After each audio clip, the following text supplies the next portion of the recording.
Are you counting down the days until March 12? For millions of Americans, this date isn't just another day on the calendar, it marks the arrival of a critical financial lifeline. That's right, March 12th is payment day for many Social Security retirement, survivors, and disability insurance beneficiaries. But here's the burning question: why are you eligible for this upcoming payment? The answer might surprise you. Before we dive deeper, make sure you hit that subscribe button and turn on notifications so you never miss our updates on Social Security benefits, payment schedules, and eligibility changes that could directly impact your financial future. Drop a comment below with your questions about RSDI payments, and don't forget to share this video with anyone who might benefit from this crucial information. Welcome back to our channel, where we break down complex Social Security topics into clear, actionable information. Today, we're focusing on the upcoming March 12th, the RSDI payment, one of the most anticipated deposits of the month for many beneficiaries. Social Security RSDI, which stands for Retirement, Survivors, and Disability Insurance, forms the foundation of America's social safety net. This program provides monthly benefits to retired and disabled workers, their dependent family members, and to survivors of deceased workers.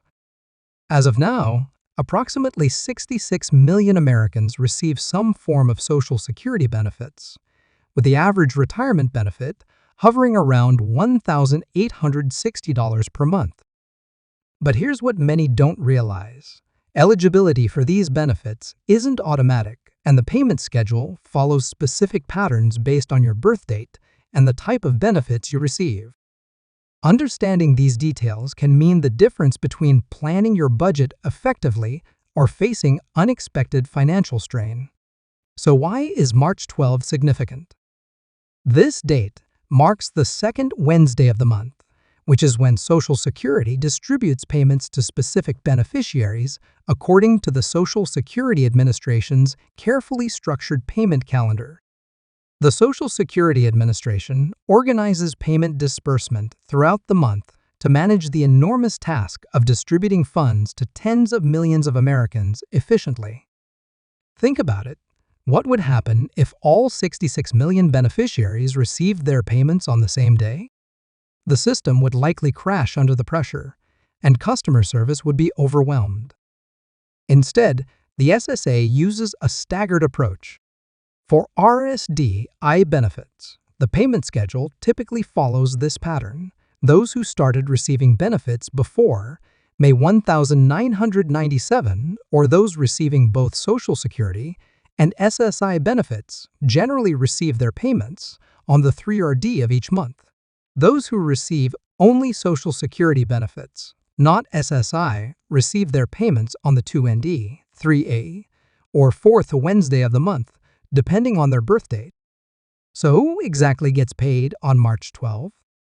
If your birthday falls between the 1st and 10th of any month, and you began receiving benefits after May 1997, then March 12 is your payment date. Are you part of this group? If so, this video is especially important for you. Now, let's address the most critical question: what makes someone eligible for RSDI benefits in the first place? This isn't just about knowing when you'll get paid, it's about understanding if you qualify at all. For retirement benefits, the basic requirement is earning enough credits throughout your working life. In 2025, you earn 1 credit for each $1,730 in earnings, up to a maximum of 4 credits per year. Most people need 40 credits, equivalent to 10 years of work, to qualify for retirement benefits. But did you know that these requirements can vary based on your age and when you become disabled? The full retirement age is gradually increasing and currently stands at 67 years for those born in 1960 or later. But here's an important point many miss. You can choose to start receiving retirement benefits as early as age 62. Though your monthly amount will be reduced permanently. Alternatively, you can delay receiving benefits until age 70, which increases your monthly payment amount for life. Have you considered which option makes the most sense for your financial situation? For disability benefits, the criteria become more complex. You must have worked long enough and recently enough under Social Security to qualify. Additionally, you must have a medical condition that meets Social Security's definition of disability, which is notably strict compared to other programs. The condition must prevent you from doing substantial work and must have lasted or be expected to last for at least 1 year or result in death. Did you know that approximately 2/3 of initial disability claims are denied? This statistic highlights the importance of understanding the criteria thoroughly and preparing a comprehensive application. Survivors' benefits are available to certain family members of workers who have earned enough credits. These typically include widows or widowers, and divorced widows or widowers, children, and sometimes dependent parents. The specific amount depends on the earnings of the person who died and the age and relationship of the survivor to that person. One question many people ask is, can I receive benefits on someone else's record? The answer depends on your relationship to the worker and other factors. Spouses, including divorced spouses under certain conditions, children, and dependent parents, may be eligible for benefits based on a worker's record. Social Security isn't static. It evolves with legislative changes, cost of living adjustments, and policy updates.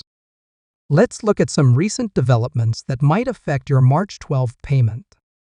For 2025, beneficiaries received a cost of living adjustment, COLA, of 3.2%.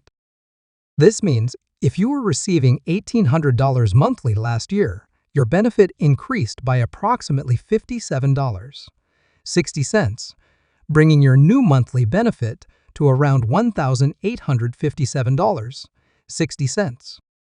Has this increase been sufficient to help you keep up with rising costs? This is a question many beneficiaries are asking themselves. Another significant change involves the Social Security earnings limit, which affects beneficiaries who work while receiving benefits before reaching full retirement age.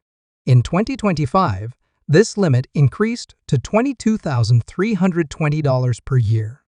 If you exceed this amount, $1 in benefits will be withheld for every $2 earned above the limit. Are you aware of how this might impact your benefits if you're working part-time? The maximum taxable earnings subject to Social Security tax also increased to $168,600 for 2025. This means higher income earners will pay Social Security taxes on a larger portion of their income. While this doesn't directly affect current beneficiaries, it impacts the overall funding of the system that provides your benefits. Beyond the standard eligibility criteria, several special situations might affect whether you'll receive a payment on March 12 or impact the amount you receive. Do you receive both Social Security and Supplemental Security Income (SSI)? If so, your payment schedule might differ from what we've outlined. Typically, individuals receiving both types of benefits get their Social Security payment on the 3rd of the month and their SSI payment on the 1st of the month. Are you a non-citizen?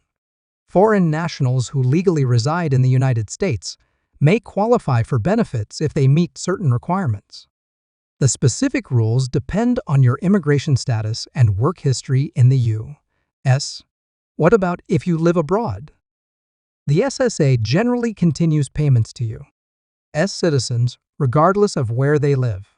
However, non-citizens may face restrictions depending on their country of residence. Does this apply to your situation? Have you recently changed banks or account numbers? If you haven't updated your direct deposit information with the SSA, your March 12 payment could be delayed. It typically takes the SSA one payment cycle to process direct deposit changes, so it's essential to plan accordingly. Beyond simply receiving your March 12 payment, there are strategies to maximize your RSDI benefits over the long term. Have you considered the impact of your claiming age on your lifetime benefits? For retirement benefits, each month You delay claiming between 62 and 70 increases your monthly benefit amount. However, the optimal claiming strategy depends on your health, financial needs, family situation, and life expectancy. Are you aware of spousal benefits? If you're married, you might be eligible for benefits based on your spouse's record, even if you never worked. In some cases, this amount could be higher than your own retirement benefit. What about ex-spouse benefits? If you were married for at least 10 years before divorcing and haven't remarried, you might be eligible for benefits based on your ex-spouse's record. This is a provision many people overlook. Could it apply to you? For disability beneficiaries, are you familiar with work incentives? Programs like Ticket to Work allow you to test your ability to work without immediately losing your benefits. This can provide a pathway back to employment while maintaining financial stability. Have you explored supplemental programs? Some RSDI beneficiaries with limited income and resources may also qualify for Supplemental Security Income, SSI, or other assistance programs like SNAP Supplemental Nutrition Assistance Program or Medicare Savings Programs. As March 12th approaches, understanding your eligibility for RSDI benefits isn't just about knowing when to expect a deposit, it's about securing your financial foundation. Whether you're retired, disabled, or a survivor dependent on these benefits, staying informed is your best strategy. Remember, Social Security isn't a one-size-fits-all program. Your benefits are calculated based on your unique work history, age, and situation. Have you taken the time to understand how your specific circumstances affect your benefits? If you haven't already, we strongly encourage you to create a My Social Security account to monitor your benefits, check your payment schedule, and stay updated on any changes that might affect you. This simple step can save you considerable stress and uncertainty. For those expecting their payment on March 12th, mark your calendar and prepare accordingly. For those still working toward eligibility or considering when to claim benefits, use the information we've shared today to make informed decisions that maximize your long-term financial security.